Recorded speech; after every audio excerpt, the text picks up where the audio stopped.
Kami persilakan Pak Prabowo dan Mas Gibran untuk menuju podium. Waktunya kurang lebih 10 menit, Bapak. Kami persilakan untuk rekan-rekan media, dimulai dari sekarang. Baik, saudara-saudara sekalian, terima kasih. Saya ingin menyampaikan beberapa hal. Pertama, terima kasih kepada masyarakat. Terima kasih kepada KPU yang telah menyelenggarakan debat dengan kualitas yang baik. Juga terima kasih teman-teman media. Ya. Tadi boleh saya komentar sedikit. Saya agak sedikit kecewa dengan kualitas, terutama narasi yang disampaikan oleh paslon-paslon yang lain. Menurut saya mereka pertama datanya banyak yang salah, keliru. Kedua, masalah pertahanan ini mau dipakai sebagai bahan mencari poin politik yang menurut saya untuk sebuah negara, untuk negarawan tidak boleh. Pertahanan adalah sakral dan tadi kalau tidak salah ada paslon yang mengatakan untuk pertahanan tidak ada rahasia. Saya kira ini sangat lucu, ini sangat tidak pantas bagi seorang pemimpin. Ya. Justru masalah pertahanan, keamanan itu syarat dengan hal-hal rahasia. Dan yang aneh adalah baik paslon 1, partai-partai pengusungnya kan PKB, Nasdem, dan PKS.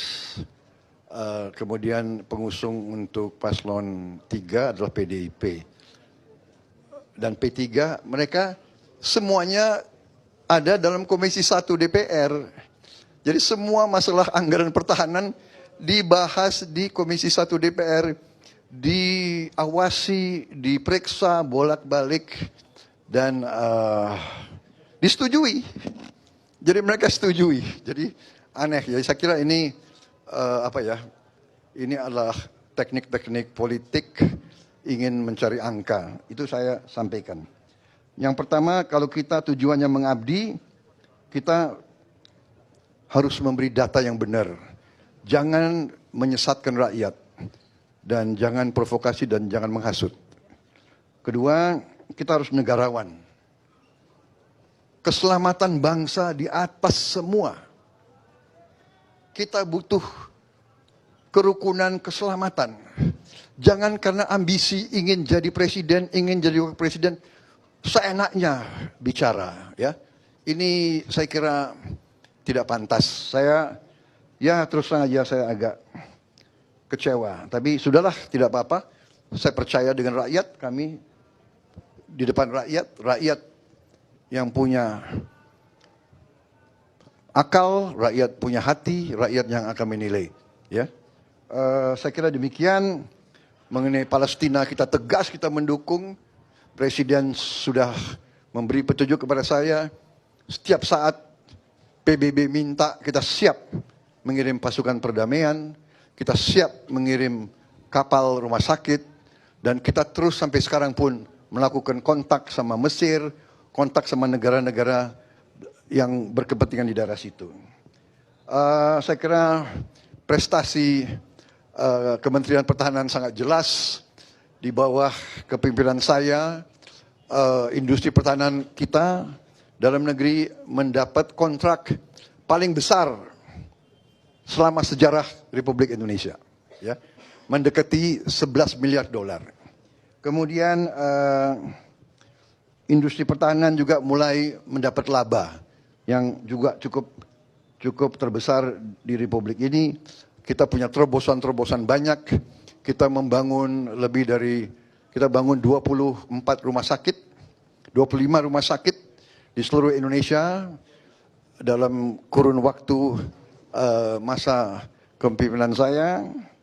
Kemudian kita membangun 4 fakultas di bidang sains, teknologi, engineering, matematika, fisika, kimia, biologi. Kita punya terobosan-terobosan di bidang air, juga di bidang perbenihan, kemudian juga nanti di bidang inovasi pemukiman murah untuk rakyat kita. Jadi banyak sekali prestasi kita, dan masalah barang-barang bekas itu saya kira juga menyesatkan. Alat-alat perang itu usianya rata-rata 30 tahun. Yang penting adalah usia pakai, flying hours, sailing hours, dan tentunya kita ingin yang terbaik, kita ingin termodern, tapi kenyataannya kadang-kadang kita perlu untuk memiliki alat-alat menutupi kekurangan sekarang. Saya kira intinya itu yang ingin saya sampaikan, ya.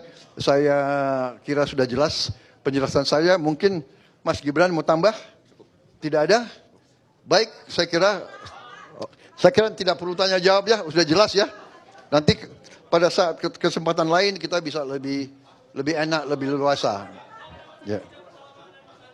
Hah?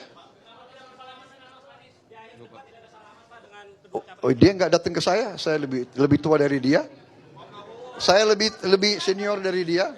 Ya, oke, terima kasih. Soal konflik di Gaza doang Pak, sedikit Pak. Baik, terima kasih Pak Prabowo, Mas Gibran. Jangan pergi.